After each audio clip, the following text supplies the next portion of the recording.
Yo les amis, c'est Kazin, j'espère que vous allez bien. Et comme tu peux le voir, certainement sur la vignette, sur le titre, mais aussi les cartes que j'ai préparées, c'est juste pour les illustrations, pour t'illustrer un petit peu tous mes propos, on va parler de la série 151. Alors évidemment, là, la série 151, c'est un petit moment que je ne la vois plus en boutique, forcé de constater. J'aurais cru quand même si on s'approche de Noël et par conséquent c'est plus compliqué, mais j'aurais cru que de revoir un petit peu plus régulièrement, mais par chez moi, ça y est, enfin, j'ai l'impression qu'il n'y en a plus. Alors, visiblement, il y aurait encore du reprint pour l'année prochaine sous différentes formes. Bon, ça en tous les cas, moi je suis pas très au courant. Je récupère des informations que certains ont tout simplement parce qu'ils sont plus proches de distributeurs, fournisseurs, que sais-je, et qui ont une information qui est plus avérée que moi, et je ne fais que répercuter en fait ces infos. Donc il y aura en plus du stock l'année prochaine. Donc ça c'est plutôt sympa si tu as loupé le train et si tu souhaites ouvrir des boosters de cette très jolie série, sans compter que 4.5 va sortir et beaucoup sont déjà déçus de 4.5 parce que c'est vrai que les formats de cartes qui sont les plus populaires, les SAR et les AR, il y en a très peu. Non pas que les petites shiny sont pas sympathiques, mais ça c'est quelque chose qu'on a déjà vu, ce sont des petites ultra rares qui sont sympas, mais qui vont pas attirer énormément de personnes à ouvrir des boosters, tout simplement. Ça fait plaisir à voir, mais c'est largement insuffisant, et nous ce que l'on veut, et surtout les collectionneurs, c'est de la SAR, c'est de la AR. Moi personnellement j'aime bien aussi les gold, et c'est pas pour me déplaire, il y en a dans la version 4.5, mais là aussi j'ai l'impression que c'est la carte qui tombe le plus difficilement. C'est assez marrant, j'ai vu beaucoup d'ouvertures et pas beaucoup de gold comparativement à des SAR et des AR. Mais en règle générale, les SAR et AR tombent très peu, et si tu commences à regarder un petit peu les tendances sur le marché japonais, c'est pas foufou. Les petits shiny, les full art shiny, ça vaut pas très cher. Les gold commencent à bien descendre. Il va te rester même les AR, ça marche pas très bien non plus. Il reste que les SAR, mais là aussi, à mon avis, ça va un petit peu bouger. On va se concentrer sur 151. C'est pour te dire que 151 a encore de beaux jours devant lui. Mais il y a un paradoxe sur 151 et on va le voir au travers de cette vidéo. Déjà, je te montre les probabilités. Alors oui, je sais, 1500, c'est pas énorme et il peut y avoir 50% d'erreur sur le calcul de probabilité. C'est vrai, mais ça donne déjà une vision d'ensemble et on va pouvoir faire un petit peu de mathématiques avec ces informations-là. Donc je remercie TCG Player qui nous permet d'avoir accès à des statistiques de taux de drop, de pull rate comme ils appellent ça, sur différentes séries. Et ça c'est vraiment chouette. Alors de temps en temps ils proposent 1500 boosters, donc c'est vrai que c'est pas suffisant, faut pas... On le sait, sur une espérance, sur une proba, un pour 2000, un pour 500, un pour 200, pardon, ou un pour 1000, c'est vrai qu'il faudrait ouvrir beaucoup plus de boosters. Mais là, étant donné que la série a l'air plutôt généreuse, 1500 c'est déjà pas si mal. Autant te dire que faire une étude de Evo Céleste sur 1500 boosters, ça sera largement insuffisant, tant on peut imaginer que je sais pas, Noctali VMAX tombe une fois tous les 1000 boosters. Donc là, ça serait insuffisant. Là, visiblement, de ce qui ressort, c'est que les probabilités sont proches des 1 pour 200. 1 pour 200, je crois, mais j'ai peur de dire des bêtises, c'était sur EV3. On était à peu près à ça, et je crois que EV1 c'était 1 pour 400. Donc tu vois, on est dans cet ordre d'échelle, facteur 1, facteur 2. Donc c'est plutôt pas mal, et on va voir un petit peu ces tendances-là par rapport à ces probabilités et ces statistiques. On va voir un petit peu quelle est l'espérance que tu peux avoir lorsque tu ouvres un booster. Alors évidemment, ça marche très mal pour un booster, ça marche très bien si tu en ouvres une certaine quantité. Et plus tu vas en ouvrir, plus l'espérance sera exacte. Évidemment, si tu en ouvres peu, c'est la loterie. Tu peux tomber sur le drac au feu et avoir un gain de fou, et tu peux tomber sur rien du tout et avoir tout perdu. Donc forcément, cette étude te montre surtout si tu ouvres beaucoup de boosters. 151, il faut savoir, donc plus en boutique, mais sur le net, je trouve que les prix sont encore très raisonnables. J'ai été checké pour faire la vidéo, évidemment. Le coffret donc à la Kazam que je te montre ici, alors c'était le top des coffrets, puisqu'il était sorti prix Fnac à 22 €. Et c'était son prix. Il n'y avait pas de promo, etc. Donc c'était vraiment top. Maintenant, on est aux alentours de 30 €. Grosso modo, frais de port inclus, tu peux les avoir, etc. Donc 30 €, ce qui fait à peu près 7-8 € le booster. C'est pas si peu cher, mais on verra que sur d'autres séries, 7-8 €, on y est déjà très facilement. Evo Céleste, par exemple, alors hors le duo pack. Et d'ailleurs, on verra que le duo pack n'était pas si inintéressant à ouvrir. Mais disons que sur du Evo Céleste, on est déjà à une bonne dizaine d'euros, voire une bonne quinzaine d'euros pour un booster, on va dire, sorti de display. Et sur d'autres séries comme épée bouclier, t'en as beaucoup, hein, lorsque tu les retrouves plus, hein, épée bouclier de base, ténèbres embrasées, etc. T'es toujours sur les 10 euros. Donc au final, pour l'instant, 151 est plutôt bon marché. Tu prends 25 ans, je suppose que là aussi on doit être aux alentours de 10-15 euros du booster sans trop de difficultés. Donc le prix du booster est encore bon marché et il y a une grosse quantité d'offres. Alors là, pour trouver des offres à 30 euros le coffret à la Kazam, il y en a. Tu peux trouver aussi les tripacks aux alentours d'une vingtaine d'euros, ce qui est aussi intéressant. Tu peux trouver évidemment le coffret classeur qui est aux alentours d'une 35 euros, son prix standard. Tu peux trouver même des ETB aux alentours de 75 à 80 euros. Là aussi, ça reste un prix de booster entre 7 et 8 euros. Grosso modo, si tu veux faire de l'ouverture sans passer par la case boutique, parce que par chez toi, il n'y a plus rien, tu es grosso modo à un prix de booster entre 7 et 8 euros. Donc ça, c'est à peu près vraiment ce qu'on observe assez facilement. Je te parle pas d'ultra premium parce qu'au prix du booster, on en est là plutôt très très loin, puisqu'on est grosso modo à 200 euros.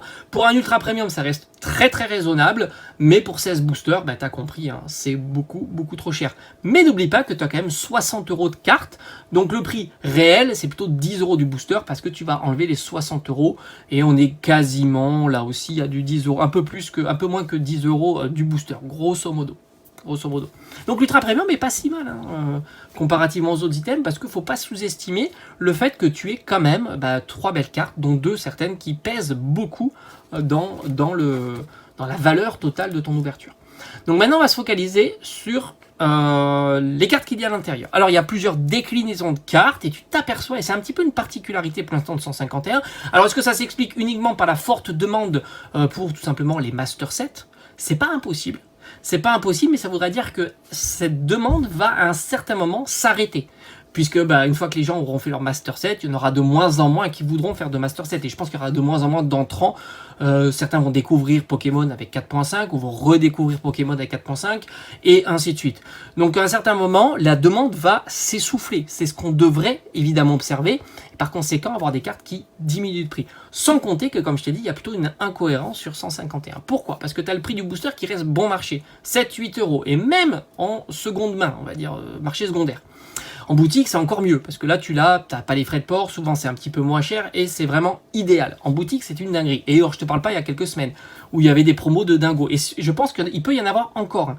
Il y a des inters qui proposent jusqu'à Noël des cagnottages sur du 151. C'est assez fou. C'est assez fou ce qui se passe. Mais les prix des cartes sont relativement hauts, et c'est ça qui est un petit peu de particularité. Et surtout, dans toutes les raretés, j'ai envie de te dire, mais quasiment, voire même toutes les raretés sont touchées. Que ce soit les cartes les plus rares, mais ça on a l'habitude de les avoir, les SAR. Une SAR c'est tout simplement ça, une alternative hein, classique.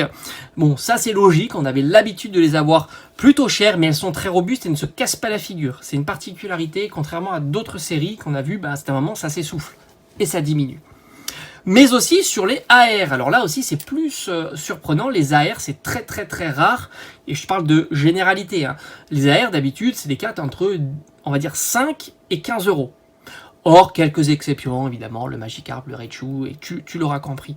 Mais globalement, la plus grande quantité de cartes AR se situe entre 5, voire même entre 2 et 15 euros. Là, c'est une particularité. Les AR sont très chères.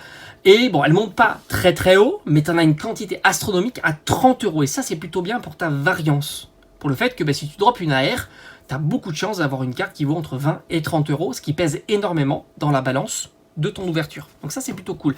Pareil pour les SAR. Alors évidemment, il y a 2 SAR qui pêchent un petit peu. Ce sont les 2 dresseurs, puisqu'elles sont entre 20 et 25 euros. Ça, c'est ce qui va impacter considérablement ton ouverture si tu ouvres peu de boosters. Mais tu as quand même beaucoup de SAR qui valent entre 50 et puis évidemment le Dracofeu à 140 euros. Donc oui, c'est vrai que la variance est plus grande, donc forcément il faudra ouvrir plus de boosters pour tendre à la valeur calculée qu'on va calculer au travers de cette vidéo. Ça c'est sûr. Maintenant, on a vu les AR, les SAR. Full art, alors là les full art c'est assez dingue. Là aussi, alors full art c'est ça, hein, tout simplement, tu sais ce que c'est qu'une full art. Là c'est cette magnifique Mew X. Et les full art en règle générale c'est des cartes ultra bon marché, surtout sur Écarlate et Violet. Mais alors vraiment, le Absol par exemple de Flamme Obsidienne c'est 5 euros, voire peut-être même moins. C'est assez fou. Là elles sont ultra robustes, les plus chères sont aux alentours d'une trentaine d'euros, non, Non, non, non, je me suis trompé. La plus chère est à l'entour de 60 euros, qui est le Dracofeu, qui est magnifique. Et puis, tu en as beaucoup qui sont aux alentours de 30 euros, 25 euros, ce qui est assez fort. Le Mew est à 25 euros, le Florizard est à 25 euros, une trentaine d'euros pour un Tortank, et même les autres tournent aux alentours d'une vingtaine d'euros. Tu as quelques cartes pas trop chères qui tournent aux alentours de 10 euros. Mais ce qui te fait une moyenne qui est plutôt confortable là aussi de full art. Dropper une full art, c'est pas si mal. C'est déjà pas si mal sur ton ouverture. Et oui. Et sachant qu'il y a beaucoup là aussi de full art à plus de 20 euros. Donc par conséquent, la variance est plutôt bonne. Bon, les cartes X, c'est ce qui pêche un petit peu, mais tu l'auras compris, c'est normal. Les cartes X sont pas très très chères, hormis, on va dire, le Dracofeu. Mais là aussi, bon, c'est la seule carte X qui peut sauver un petit peu ton ouverture. Mais il y a quand même une douzaine de cartes X, donc c'est compliqué. Dropper une X, c'est pas terrible. On le sait, hein, ça c'est clair. Et enfin, les cartes Gold, là aussi, c'est pas terrible. Et pourtant, c'est une carte très difficile à avoir, mais tant mieux, j'ai envie de te dire, puisqu'elle est difficile à avoir, elle pèse peu dans ta balance. C'est cool. Et par conséquent, son prix est petit, donc il est complètement en adéquation entre son prix et... il fait le grand écart entre son prix et la rareté de la carte. Elle est plutôt difficile à avoir, une carte Gold, c'est compliqué. Et le prix est quasiment nul, hein. Bon, hormis la Gold Mew, mais elle tourne aux alentours péniblement de 20 euros. Donc tu l'auras compris, la série est très chère. Et si tu fais tous ces calculs, je te montre ici en encart les probabilités, et ben tu t'aperçois des choses qui sont assez intéressantes. Donc il suffit de faire la moyenne des cartes, hein, tout simplement. Alors sur une SAR, tu as une chance sur 32 d'avoir une SAR. Donc oui, là il faut ouvrir pas mal de boosters, hein, tu l'auras compris. Hein.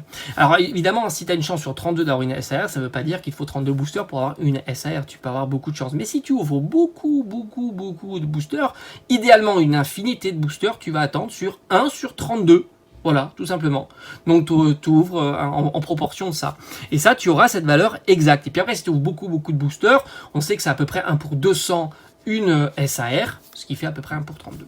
Tout simplement. La moyenne des SAR tourne aux alentours d'une soixantaine d'euros. C'est une moyenne indicative. Je te donne, c'est vraiment, on va pas s'affranchir des virgules, ça sert à rien puisque tout ça est approximatif. Les statistiques, c'est pas une science exacte, hein, évidemment. Donc, ce qui va peser assez considérablement sur ton booster, puisque 60 euros et une proba d'1 pour 32, ça te fait globalement, je vais dire en arrondissant, ça te fait globalement 2 euros sur ton prix de booster. Donc oui, tu as 2 euros qui sont alloués à ta SAR, donc c'est pas mal. Donc évidemment, tout va jouer sur les grosses cartes, hein, tout simplement. Donc tu as 2 euros qui est alloué sur ta SAR. Donc déjà, tu diminues le prix de booster de 2 euros. Donc si tu l'avais entre 7 et 8 euros, ce qui te fait entre 5 et 6 euros. On va continuer. Alors on va aller crescendo. Hein. Donc on a vu la meilleure, la SAR. Après, on va aller sur les AR. Les AR, tu as une moyenne de 25 euros, on va dire, sur les AR. Il y a des AR qui valent 10 euros, il y a des AR qui valent 30 euros, mais il y a une grosse quantité d'AR qui valent une trentaine d'euros. Pikachu, Salamèche, enfin, grosso modo, les starters sont très robustes. Mais pas que. Tu as une probabilité d'avoir une AR de 1 pour 12, ce qui est colossal. Hein. Ce qui est colossal. Faut pas croire, une AR tombe assez régulièrement. Enfin, d'après leurs chiffres, évidemment. Donc, ce qui est colossal, 1 pour 12, et par conséquent, tu as quasiment, là aussi, tu as 2 euros pour les AR. Donc, c'est plutôt pas mal, on est déjà à 4 euros. Ça veut dire que lorsque tu ouvres ton booster, tu as déjà 4 euros de possibilité de gain. De récupération, plutôt, parce que t'es quand même en perte. Faut pas qu'on se le dise, hein. Tu seras en perte, hein, évidemment, parce qu'ouvrir des boosters, c'est comme ça. Tu es en perte, à moins que tu aies tes coffrets en promotion, etc. Et là, tu peux t'en sortir plutôt pas mal. Mais t'es pas si mal. Et quand on voit d'autres séries, et on fera peut-être ça avec les séries dont on a 8000 boosters, ça peut être intéressant, je sais pas si ça vous plaît, mais en tous les cas, on pourra faire cette analyse sur des séries où on a 8000 boosters, donc on connaît bien les cotes, et on pourra essayer de voir un petit peu le retour sur ouverture. Retour sur ouverture, ça peut être intéressant. Donc là, on est déjà à 4 euros, c'est pas si mal. On a les full art. Alors les full art, c'est 1 pour 16. Alors évidemment, dans les full art, on met les dresseurs. C'est ce qui fait baisser la balance, hein. Ça tu l'auras compris. On est grosso modo à une vingtaine, 20, 25 euros de prix moyen sur les full art. Heureusement, il n'y a pas beaucoup de cartes dresseurs. Et il y a le Dracofeu qui pèse à 60 euros, 70 euros. Lui, il fait monter la moyenne, évidemment. Donc là, c'est pareil, on est pour 1 pour 16 et par conséquent, on a quand même à peu près 1,50 € dans la balance. C'est pas mal, hein. 1,50, tu t'aperçois avec 2 raretés, tu as 2 euros, 1,50 €. On est à peu près à 5,50 €. Après, bon, évidemment, tu as compris, les cartes X n'augmentent quasiment de 0. Hein, on est à quelques centimes, quelques dizaines de centimes. Il y a beaucoup de cartes X et tu as une moyenne qui tourne aux alentours de 2-3 euros. Donc là, c'est pareil, les cartes X n'apportent pas grand-chose à ton ouverture. Et les cartes Gold, étant donné que sa proba est à 1 pour 51, ce qui est vraiment très très bas, ce qui s'explique facilement parce que tu n'as que 3 cartes Gold. Tout simplement, elle n'a pas un taux de drop différent, hein, spécialement différent, c'est qu'étant donné qu'elles sont que 3, elles lootent un peu moins. Et par conséquent, elles n'impactent pas du tout l'ouverture, c'est quelques dizaines de centimes. Donc globalement, si tu fais tout ça, tu as entre 5,50 € et 6 €, on va dire 6 € de retour sur ouverture.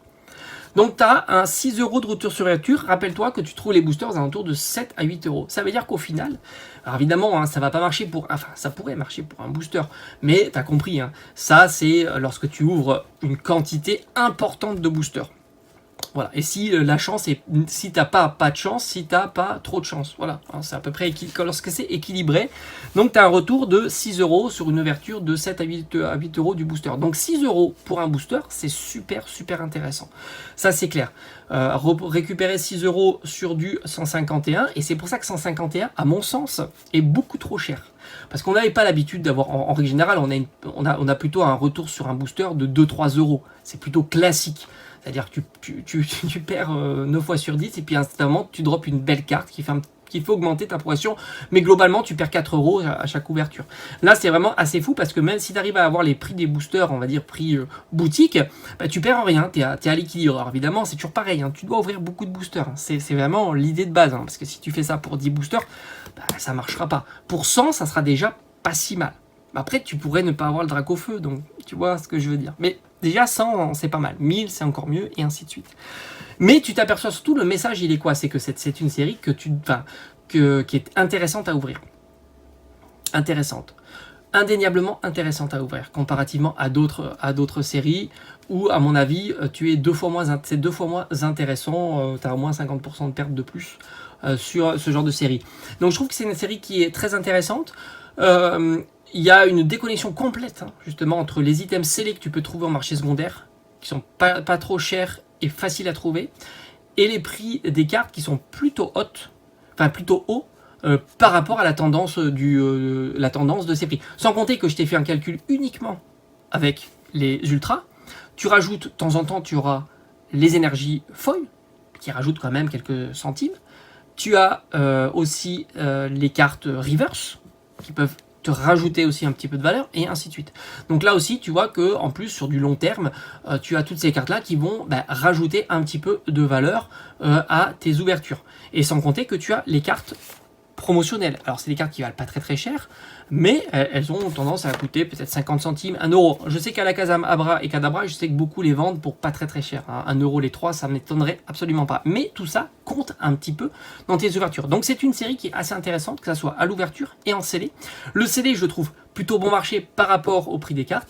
Lequel va prendre le pas sur l'un sur l'autre? À mon avis, ce seront les prix des cartes qui vont diminuer lorsque l'on sortira de cet engouement de la série 151, master set isé, et que c'est un moment les gens vont aller à autre chose, sans compter qu'il va y avoir du réassort 151. Si les prix sont à ce niveau-là, les gens vont se jeter dessus parce que c'est très intéressant à ouvrir. Moi-même, j'ai fait pas mal d'ouvertures de cette série-là. C'était la série qui m'a, entre guillemets, fait perdre le moins.